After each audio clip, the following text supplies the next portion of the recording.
Assalamualaikum warahmatullahi wabarakatuh. Halo anak-anak hebat, anak-anak Indonesia. Selamat datang kembali di channel Rida Official. Semoga Ananda semuanya selalu dalam keadaan sehat dan semangat dalam belajar. Di video ini kita akan belajar bersama materi kelas 4, tema 5 pahlawanku. Subtema 1, perjuangan para pahlawan. Pembelajaran pertama. Ayo anak-anak kita simak bersama-sama ya. Hari ini kamu akan belajar tentang pahlawan. Tahukah kamu apa yang dimaksud dengan pahlawan? Anak-anak, kalian tahu tidak apa itu pahlawan? Pahlawan adalah orang-orang yang sangat berjasa, berani, dan penuh pengorbanan bagi bangsa, negara, dan agama. Pahlawan juga orang yang sangat gagah berani karena mereka telah rela mempertaruhkan nyawa untuk mempertahankan kemerdekaan.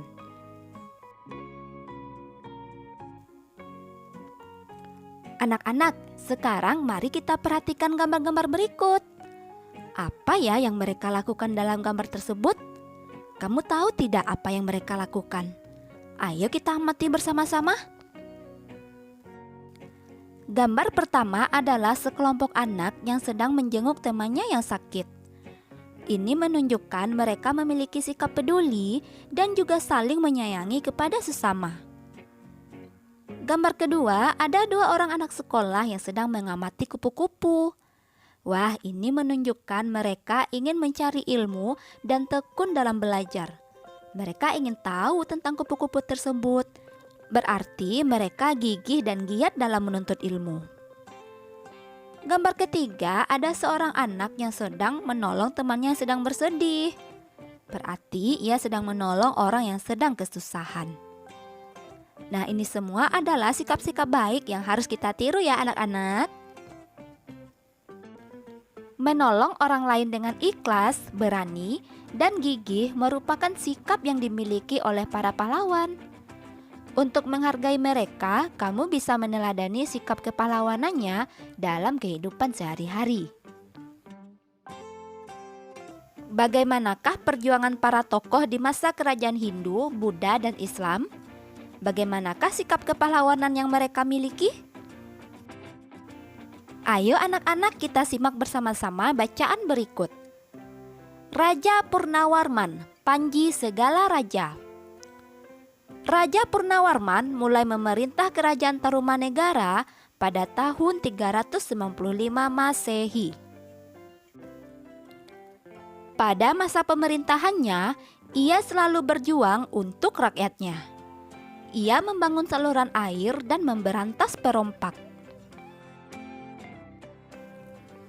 Raja Purnawarman sangat memperhatikan kesejahteraan rakyatnya. Ia memperbaiki aliran sungai Gangga di daerah Cirebon. 2 tahun kemudian, ia juga memperbaiki dan memperindah alur sungai Cupu, sehingga air bisa mengalir ke seluruh kerajaan. Para petani senang karena ladang mereka mendapat air dari aliran sungai sehingga menjadi subur. Ladang para petani tidak kekeringan pada musim kemarau. Raja Purnawarman juga berani memimpin angkatan laut kerajaan Tarumanegara untuk memerangi bajak laut yang merajalela di perairan barat dan utara kerajaan. Setelah Raja Purnawarman berhasil membasmi semua perompak, keadaan menjadi aman. Rakyat di kerajaan Tarumanegara kemudian hidup aman dan sejahtera. Sebagai wujud kecintaan rakyat kerajaan Tarumanegara kepada Raja Purnawarman, telapak kakinya diabadikan dalam bentuk prasasti yang dikenal dengan Prasasti Ciaruteun. Nah anak-anak, setelah membaca teks tersebut, mari kita jawab pertanyaan berikut. 1. Tuliskan perjuangan yang dilakukan oleh Raja Purnawarman. Perjuangan yang dilakukan oleh Raja Purnawarman adalah dia membuat saluran air yang dihubungkan dari Sungai Citarum, Jawa Barat. Kemudian beliau selalu berjuang untuk rakyatnya. Raja Purnawarman juga berani memimpin angkatan laut kerajaan Tarumanegara untuk memerangi bajak laut. 2. Tuliskan sikap kepahlawanan yang dimiliki oleh Raja Purnawarman. Sikap kepahlawanan yang dimiliki oleh Raja Purnawarman adalah berani dan pantang menyerah memberantas kejahatan untuk keamanan dan kesejahteraan rakyatnya. 3. Apa yang dirasakan rakyat Kerajaan Tarumanegara atas perjuangan yang dilakukan oleh Raja Purnawarman? Ladang milik mereka mendapatkan air dari aliran sungai sehingga menjadi subur dan tidak menderita kekeringan pada musim kemarau. Keadaan menjadi aman karena para perompak telah dikalahkan. Rakyat dari Kerajaan Tarumanegara kemudian hidup aman dan sejahtera. 4. Menurutmu, bagaimana kehidupan rakyat Kerajaan Tarumanegara jika rajanya tidak memiliki sikap kepahlawanan? Jika Kerajaan Tarumanegara tidak dipimpin oleh Raja Purnawarman, kehidupan rakyatnya tidak akan aman dan sejahtera, karena tidak ada yang memperbaiki saluran air dan memberantas perompak. Nah, sekarang tugas Ananda yaitu menceritakan kembali secara tertulis isi teks berdasarkan jawaban-jawabanmu. Kerjakan secara mandiri ya. Sekarang mari perhatikan gambar berikut. Gambar ini merupakan gambar beberapa pahlawan dari berbagai daerah di Indonesia. Ada Sultan Iskandar Muda, Kerajaan Aceh dari Aceh. Ada Raja Balaputra Dewa dari Kerajaan Sriwijaya yang berada di Palembang, Sumatera Selatan. Kemudian Sultan Hasanuddin yang mendapat julukan Ayam Jantan dari Timur dari Kerajaan Goa Talo di Makassar. Mahapatih Gajah Mada dan Raja Hayam Wuruk yang berasal dari Kerajaan Majapahit.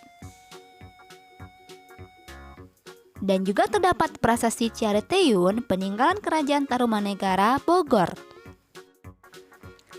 Sekarang carilah informasi tentang perjuangan, benda bersejarah, dan nilai-nilai kepahlawanan yang telah mereka wariskan kepada bangsa Indonesia.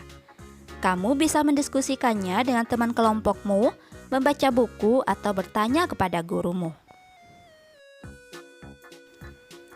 Anak-anak, mari perhatikan gambar berikut. Itu adalah gambar seorang anak yang bernama Dayu.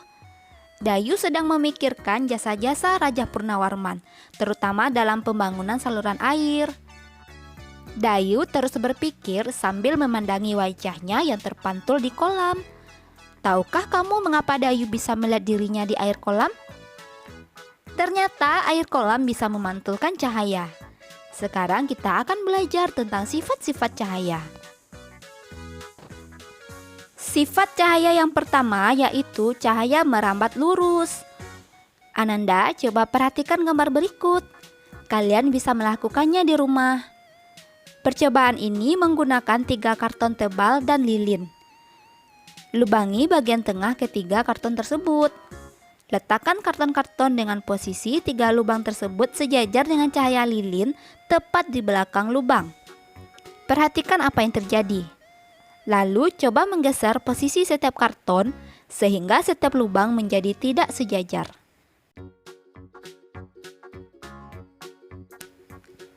Gambar yang kedua merupakan cahaya menembus benda bening.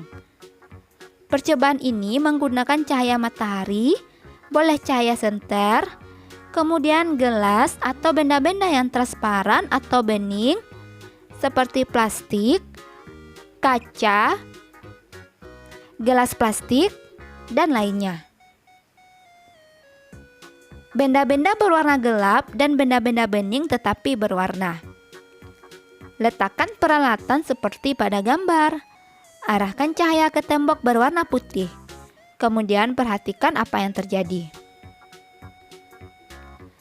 Gambar yang ketiga merupakan percobaan untuk membuktikan cahaya dapat dipantulkan. Percobaan menggunakan 2 cermin datar dan senter. Coba pantulkan cahaya senter menggunakan cermin. Coba berbagai posisi cermin yang berbeda dan gunakan lebih banyak cermin. Amatilah apa yang terjadi pada cahaya pantul.